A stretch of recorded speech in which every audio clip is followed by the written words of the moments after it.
ক্লাসে সবাইকে স্বাগত জানাচ্ছি।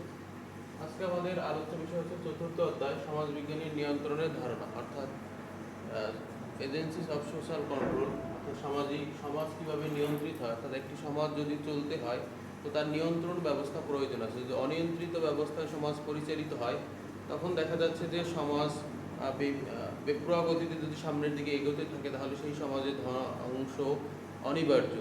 এই কারণে সমাজ বিভিন্নভাবে পরিচালিত হয়, কিন্তু সমাজ পরিচালিত হওয়ার জন্য যেই বিষয়টি আসলে প্রয়োজন সেটি হচ্ছে সমাজের একটি নিয়ন্ত্রণ ব্যবস্থা দরকার। কারণ যদি আমরা জানি যে বেপরোয়া গতিতে যেই গাড়িগুলো চলে বা বেপরোয়া গতিতে যেই গাড়িগুলো পরিচালিত হয়, সেই ক্ষেত্রে দেখা যাচ্ছে যে সেই গাড়িগুলো একটা সময় অ্যাক্সিডেন্ট করতে পারে। অনুরূপভাবে যে কোনো জিনিস বেপরোয়া ভাব বা বেপরোয়া গতি কখনোই কাম্য নয়। সমাজের ক্ষেত্রেও অনুরূপভাবে একই জিনিস বা একই বিষয়ে কাজ করে, সেটি হচ্ছে যে সমাজকে অবশ্যই একটি নিয়ন্ত্রণের ব্যবস্থার মধ্য দিয়ে চলতে হবে। কারণ যদি সমাজ একটি নিয়ন্ত্রিত ব্যবস্থার মধ্য দিয়ে চলতে না পারে তখন দেখা যাচ্ছে যে সমাজ তার যে স্বাভাবিক গতিশীলতা সেই গতিশীলতা হারিয়ে ফেলে, তখন সমাজ কি হবে, ধ্বংস অনিবার্য হয়ে উঠবে ওই সমাজের ক্ষেত্রে। সমাজকে নিয়ন্ত্রণ করার জন্য বিভিন্ন সমাজবিজ্ঞানী সমাজকে বিভিন্নভাবে ব্যাখ্যা করার চেষ্টা করেছেন। কিভাবে ব্যাখ্যা করার চেষ্টা করেছেন? যে সমাজকে তারা বলতে চেয়েছেন যে সমাজ একটি নিয়ন্ত্রিত বা সমাজ একটি কার্য পদ্ধতির মাধ্যমে পরিচালিত হবে। সেই পরিচালিত হওয়ার ক্ষেত্রে সমাজকে অবশ্যই কিছু প্রতিষ্ঠান বা কিছু সংঘ বা কিছু দল বা অন্যান্য প্রক্রিয়ার মাধ্যমে সমাজটাকে নিয়ন্ত্রিত করে রাখবে, অর্থাৎ সমাজের রাশ টেনে রাখবে, সমাজ যাতে বেপরোয়া গতিতে সামনের দিকে এগোতে না পারে। তো সমাজবিজ্ঞানী ইরস সর্বপ্রথম এই সোশ্যাল কন্ট্রোল শব্দটি যেটি আছে সেটা কন্ট্রোল শব্দটি ব্যবহার করেছেন সমাজের ক্ষেত্রে 1901 সালে। তো সেই জায়গা থেকে আমরা বলতে পারি যে সমাজ হচ্ছে একটি নিয়ন্ত্রিত ব্যবস্থার মধ্য দিয়ে অবশ্যই পরিচালিত হবে। যদি কিছু নিয়ন্ত্রিত ব্যবস্থার মধ্য দিয়ে পরিচালিত না হয় সেক্ষেত্রে আমরা দেখব যে সমাজকে অবশ্যই কি হবে, একটি জায়গায় গিয়ে সমাজের অবশ্যই বিভিন্ন ধরনের ঝামেলা বা সমস্যা তৈরি হবে। সেই সমস্যাগুলোর ক্ষেত্রে তখন কি হবে, সমাজ একটি ফল করার চেষ্টা করবে। তো সেই ফল করার জায়গা থেকে সমাজকে অবশ্যই আমাদেরকে কি করতে হবে, প্রোটেক্ট করতে হবে। প্রোটেক্ট করতে না পারলে আমাদের কি হবে, যে সমাজটাকে অবশ্যই ধ্বংসের দিকে নিয়ে যাবে। তো যে সামাজিক নিয়ন্ত্রণের যে বাহন সমূহ যেটা বলছিলাম আমরা, এজেন্সিস অফ সোশ্যাল কন্ট্রোল,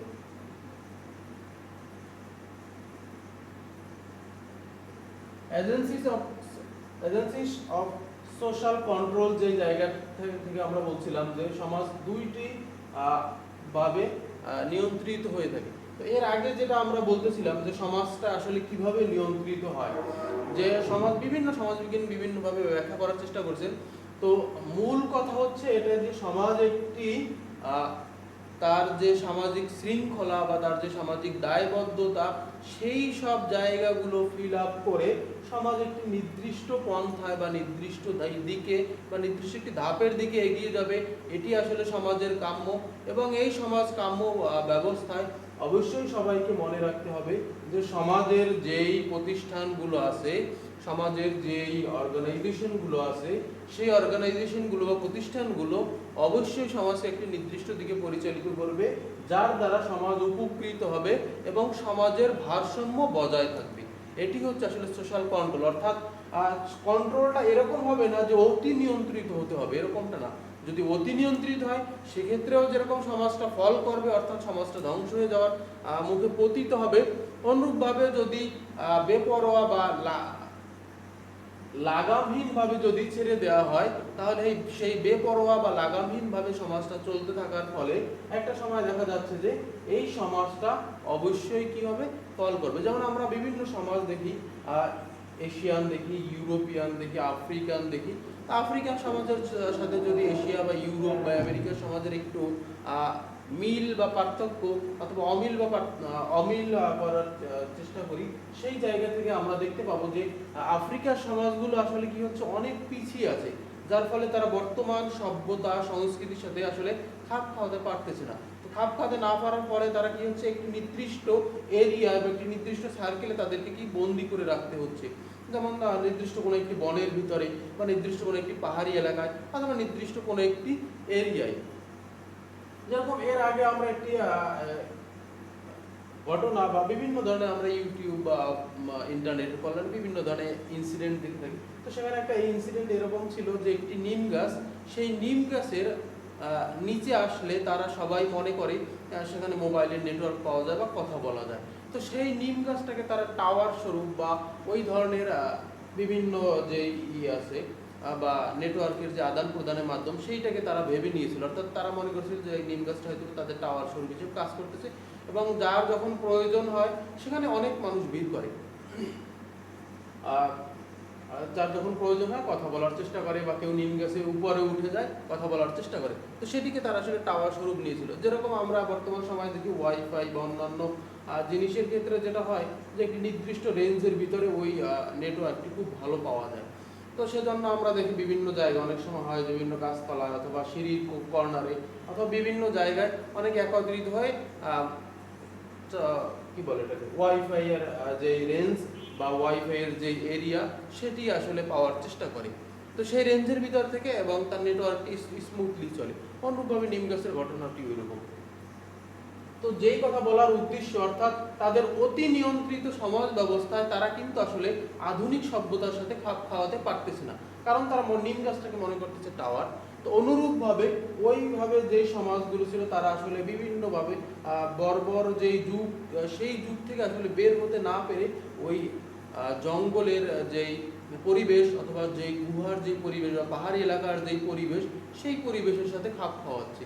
তো সেই পরিবেশের সাথে খাপ খাওয়ানোর ফলে কি হচ্ছে যে তাদের আর এই বর্বর যুগ থেকে বা বর্বর দশা থেকে তারা আর বের হতে পারতেছে না এবং এই বর্তমান যুগের যে সমস্যা সেই সমস্যাকে তারা আসলে ওভারকাম করতে পারতেছে না। তো এই সামাজিক নিয়ন্ত্রণ সমূহ যেটা বলতেছিলাম যে সামাজিক নিয়ন্ত্রণ অতি নিয়ন্ত্রিত হবে না, আবার একেবারে বেপরোয়া বা লাগামহীন ভাবেও হতে পারবে না। অর্থাৎ সমাজ একটি নির্দিষ্ট নিয়ম শৃঙ্খলা ভিতর দিয়ে চলবে, কিন্তু সমাজকে স্মুথলি চলতে দিতে হবে। এই জিনিসটি আসলে সমাজ বিজ্ঞানী বলার চেষ্টা করেছেন।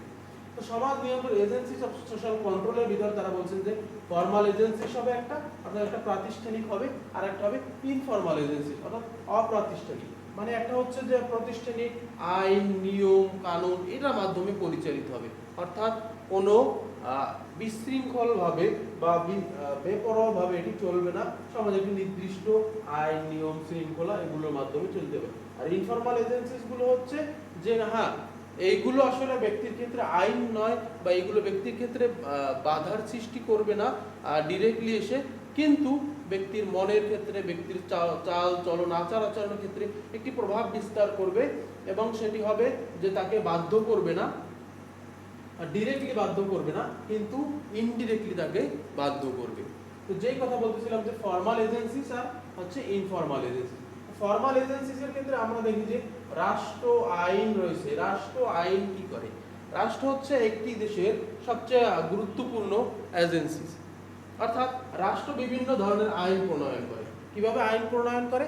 বিভিন্ন দেশে বিভিন্নভাবে আইন প্রণীত হয়। কোথাও সংসদের মাধ্যমে আইন প্রণয়িত হয়, কোথাও বিভিন্ন দেশের আমরা যেরকম দেখি সৌদি আরব সহ মুসলিম কিছু কান্ট্রিতে আমরা দেখি যে অটোক্রেট একটি ভাব আছে, অর্থাৎ একনায়কতন্ত্রের মতো অনেকটি ভাব আছে। তারপরে যেটি আছে বিভিন্ন দেশের বাইরের যে কান্ট্রিগুলো আছে বিশ্বত যারা সমাজতান্ত্রিক পদ্ধতিতে পরিচালিত হয়, যেরকমভাবে আমরা চীন কিউবা সব বিভিন্ন দেশের নাম জানি। তো সেই দেশগুলোতে আবার আইনের প্রণয়ন পদ্ধতি আবার হচ্ছে ওদের বিভিন্ন ধরনের থাকে। এরপরে আবার মুসলিম কান্ট্রিগুলো সে সুরা সদস্য থাকে, যেমন ইরানের কথা আমরা জানি, লিবিয়া আছে। তো এইসব দেশগুলোতে তখন কি হয় বিভিন্নভাবে তাদের আবার আইন প্রণীত হয়। বর্তমান সময়ে আফগানিস্তানের কথা আমরা জানি, তাদের হচ্ছে বিভিন্নভাবে তারা আইন করার চেষ্টা করে, তারা একটা বোর্ড করে, সেই বোর্ডের মাধ্যমে আইন প্রণয়িত হয়। তো বাংলাদেশ সহ অন্যান্য যেসব দেশে গণতান্ত্রিক তারা হচ্ছে একটি নির্দিষ্ট পার্লামেন্ট ব্যবস্থা রয়েছে, সেই পার্লামেন্টে আইনটি তুলে সংসদ সদস্য সেটি পাশ করে তারপর সেটি জনগণের। তো রাষ্ট্র কিছু আইন প্রণয়ন করে, সেই আইনগুলো সমাজকে নিয়ন্ত্রিত করে। কিভাবে নিয়ন্ত্রণ করে?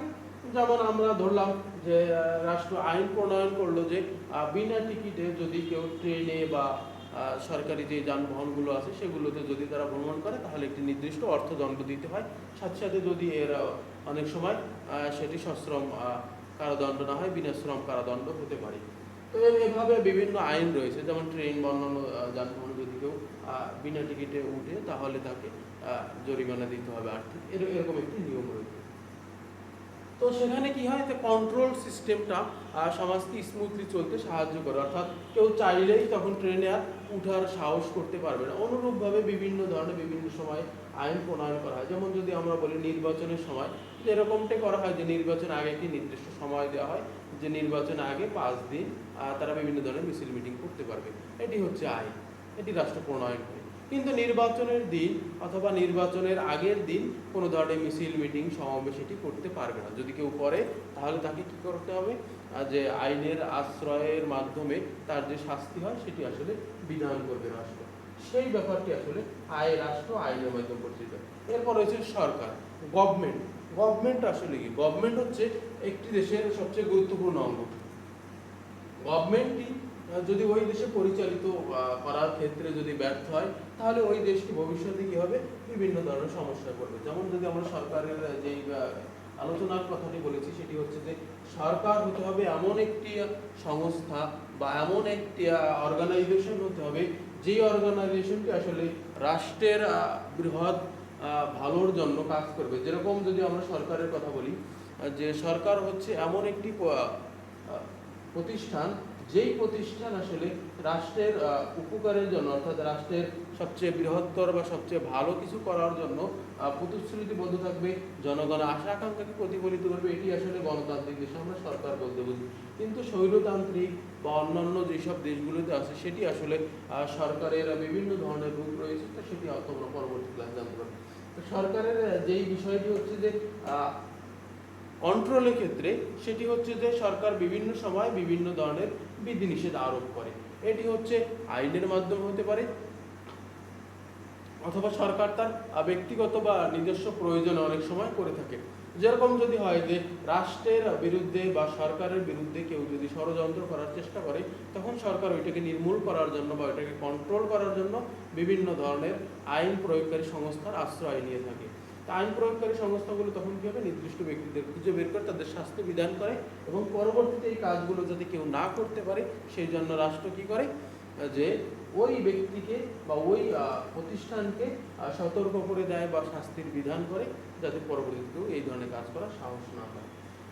থার্ডলি যদি আমরা বলি শিক্ষার কথা, education is one of the basic structure আর one of the most important element of this world. কিভাবে? যে ফর্মাল এজেন্সিসের ক্ষেত্রে শিক্ষা হচ্ছে এমন একটি জায়গা বা এমন একটি ভিত্তি যেটিকে আসলে কাজে লাগিয়ে ফর্মাল এজেন্সিসটি এগিয়ে যেতে পারে।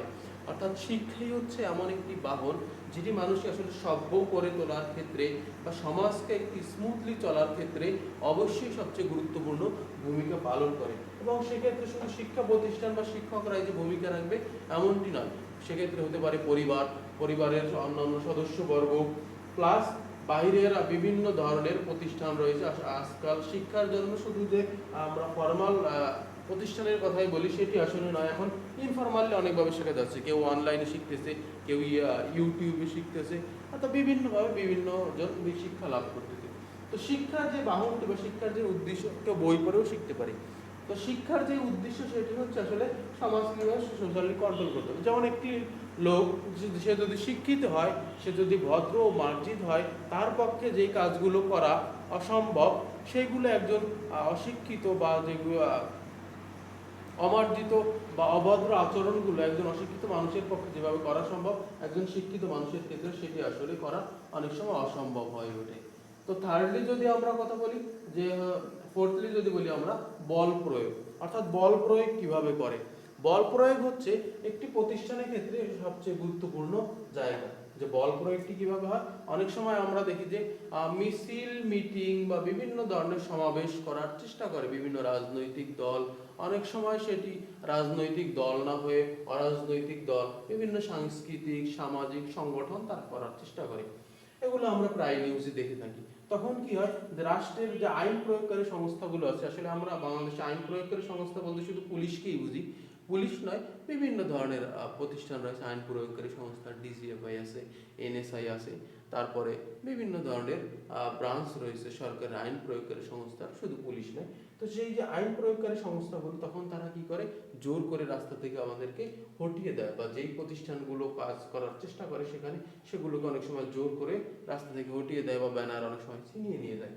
তো এই জায়গা থেকে যদি আমরা দেখি যে বল প্রয়োগের জায়গাটি, অর্থাৎ সোশ্যাল কন্ট্রোলটা যখন আউট অফ কন্ট্রোলের দিকে ধাবিত হওয়ার চেষ্টা করে, তখন সেখানে কি হয়, যে বল প্রয়োগ করার চেষ্টা করা হয়। বল প্রয়োগ করে ওই প্রতিষ্ঠানটাকে বা ওই জায়গাটাকে তখন কি করা হয়, কন্ট্রোল করার চেষ্টা করা হয়। আর এরপরে যদি আমরা ধর্মর কথা বলি, ধর্মর ক্ষেত্রে আবার আমরা দুটি বিষয় পাবো।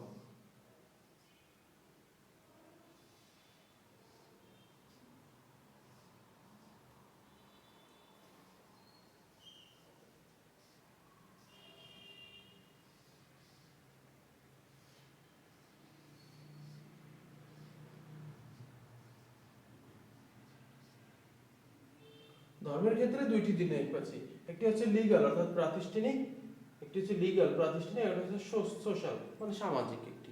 তো ধর্মের ক্ষেত্রে দুই দুই ধরনের আমরা বিষয় পাচ্ছি। একটি হচ্ছে লিগ্যাল, লিগ্যালের যে ব্যাপারটি সেটি হচ্ছে আসলে যে বৈধ ধর্ম, অর্থাৎ একটি মুসলিমদের জন্য যেভাবে সামাজিক বিভিন্ন ধরনের কর্মকাণ্ড রয়েছে সেটি আসলে লিগ্যালের ভিতরে পড়ে। অনুরূপভাবে অমুসলিম বা অন্যান্য যারা ধর্ম অবলম্বী রয়েছে তাদের ক্ষেত্রে সেটি আসলে লিগ্যালের ভিতরে পড়ে। আরেকটি হচ্ছে ধর্মের ক্ষেত্রে সোশ্যাল বা সামাজিক বিষয়টি, সেটি আসলে যদি আলোচনা করতে যাই তাহলে দেখতে পাবো যে সামাজিক যেই ব্যাপারগুলো আছে, অর্থাৎ একটি মানুষ যেই সামাজিক কর্মকাণ্ডগুলো আসলে পরিচালনা করে সেইগুলো হচ্ছে সোশ্যাল রিলিজনের ভিতরে। যেমন একটি মানুষ বিভিন্ন ধরনের জনহিতৈষীমূলক কাজ করে বা সমাজের ক্ষেত্রে বিভিন্ন ধরনের উপকারমূলক কাজ যেগুলো করে থাকে সেগুলো আসলে সোশ্যালের ভিতরে পড়ে।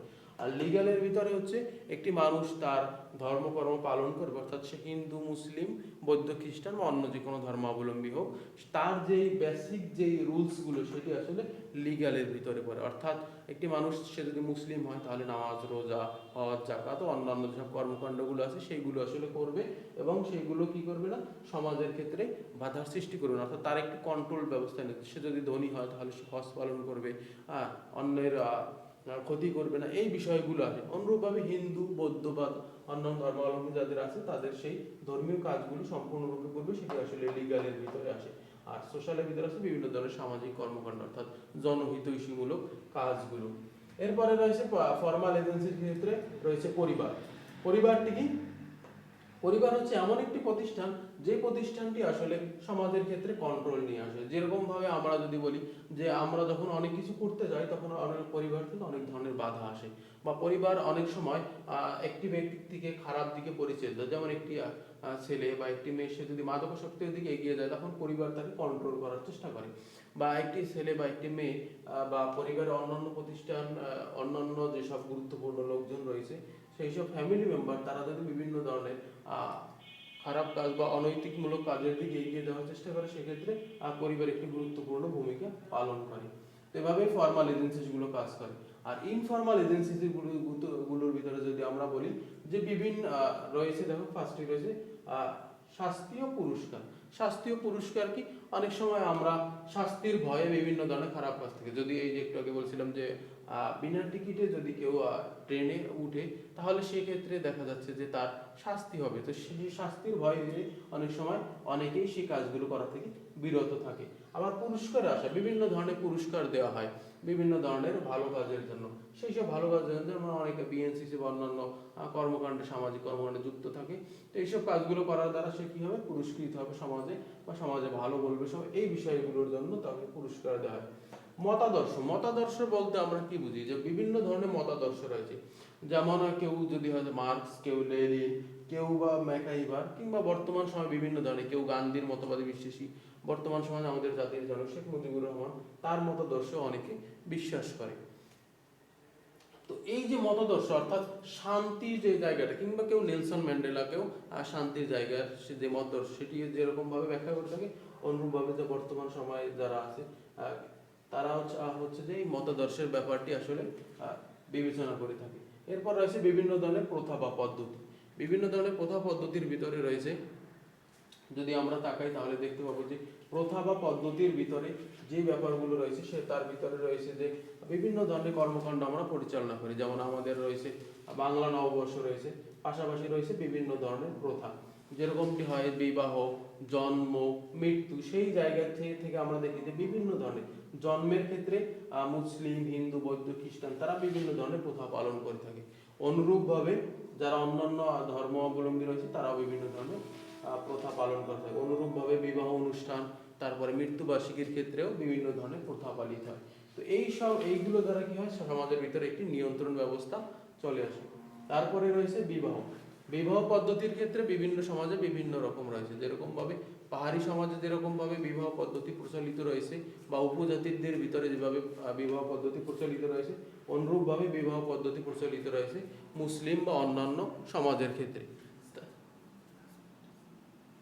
তারপরে আমরা যদি দেখি যে সামাজিক শ্রেণী, সামাজিক শ্রেণী বলতে আমরা সেই সব সমাজকে বুঝি যেই সব সমাজগুলো আসলে বিভিন্ন শ্রেণীতে বিভক্ত হয়। যেরকম ভাবে আমরা যদি তাকাই তাহলে দেখতে পাবো যে সামাজিক শ্রেণীটি হচ্ছে সেই সব শ্রেণী যেগুলো আসলে বিভিন্নভাবে বিভক্ত হয়। যেরকমটি আমরা বলেছি যে কি হিন্দুদের ভিতরে কাস্ট সিস্টেমটা খুব বেশি দেখা যায়, যে বৈশ্য, শূদ্র, ব্রাহ্মণ, ক্ষত্রিয়, সেই জায়গাগুলো আমরা দেখতে পাই। মুসলিমদের ক্ষেত্রে দেখা যায় উঁচু শ্রেণী, নিচু শ্রেণী, মধ্যবিত্ত শ্রেণী, এই তিনটি শ্রেণী আসলে বেশি দেখা যায়। শিল্পকলা, শিল্পকলা হচ্ছে একটি সমাজের অপ্রাতিষ্ঠানিক এজেন্সি। সেই শিল্পকলা কি হয়, যে শিল্পকলা অনেক সময় কন্ট্রোল করে থাকে সামাজিক সমাজকে। কিভাবে শিল্পকলা, যে বিভিন্ন ধরনের নাটক, অনুষ্ঠান, এগুলোর দ্বারা মানুষকে ভালো কাজের দিকে উৎসাহিত করে, আবার অনেক সময় হয় যে খারাপ কাজের দিকে এগুলোর দ্বারা উৎসাহিত হয়। জনমত, জনমতটা হচ্ছে একটি গুরুত্বপূর্ণ উপাদান। যেমন রাজনৈতিক দলগুলো বা অন্যান্য দলগুলো যারা আছে তারা হচ্ছে জনমতের ভিত্তিতে এই জায়গা থেকে গিয়ে অবশ্যই কি হবে, যে জনমতকে প্রতিফলিত করার চেষ্টা করে এবং জনমত দ্বারাই প্রতিফলিত হয় রাজনৈতিক দলগুলো। তারপর রয়েছে নেতৃত্ব। নেতৃত্বের কথা যদি আমরা বলি তাহলে নেতৃত্বের ক্ষেত্রে আমরা দেখতে পাবো যে বিভিন্ন রাজনৈতিক দল বিভিন্নভাবে নেতৃত্ব দেওয়ার চেষ্টা করে এবং এই নেতৃত্ব এর দ্বারা মানুষ আসলে আকৃষ্ট হয়, পরবর্তীতে বিভিন্ন ধরনের কাজে উদ্বুদ্ধ হয়। ব্যক্তিত্ব, যে একটু আগে আমরা মতাদর্শের কথা বলেছিলাম, অনুরূপভাবে ব্যক্তিত্ব, বিভিন্ন মানুষের ব্যক্তিত্ব, কেউ গান্ধীর ব্যক্তিত্ব, কেউ নেলসন ম্যান্ডেলা, কেউ বঙ্গবন্ধু শেখ মুজিবুর রহমান, কিংবা বর্তমান সময়ে যারা আছে কেউ কেউ বারাক ওবামাকেও ফলো করে অনেক সময়। পৌরাণিক কাহিনী, মিথ, বিভিন্ন সমাজে বিভিন্ন ধরনের মিথ বা পৌরাণিক কাহিনী আসলে প্রচলিত আছে। তো সেই জায়গা থেকে বিভিন্ন সমাজে বিভিন্ন বিষয়ে বিশ্বাস করে। যেরকমটি বিভিন্ন সমাজে আসলে আমরা দেখি মুসলিমরা যেরকম ভাবে মিথে বিশ্বাস করে, যে বিভিন্ন ধরনের গাজী কালুর কাহিনী, তারপরে বিভিন্ন ধরনের কাহিনী তারা বিশ্বাস করে। অনুরূপভাবে হিন্দুদের ভিতরেও বিভিন্ন ধরনের মিথ প্রচলিত আছে। এরপর ধর্মীয় নিষেধ, যেটাকে ট্যাবু বলি আমরা। ধর্মীয় নিষেধগুলো আসলে কি? তো ধর্মীয় নিষেধের দিকে যদি তাকাই তাহলে আমরা দেখতে পাবো যে ধর্মীয় নিষেধগুলো তারা অবশ্যই পালন করবে এবং এই ধর্মীয় নিষেধের জায়গা থেকে তারা কি হবে, বিভিন্ন ধরনের সমাজের ক্ষেত্রে এই জায়গাটি অবশ্যই বিবেচনায় নেওয়ার চেষ্টা করবে। তো এই ছিল আজকের ক্লাসের মোটামুটি আলোচ্য বিষয়। ধন্যবাদ সবাইকে, পরবর্তী ক্লাসে আবার দেখা হবে।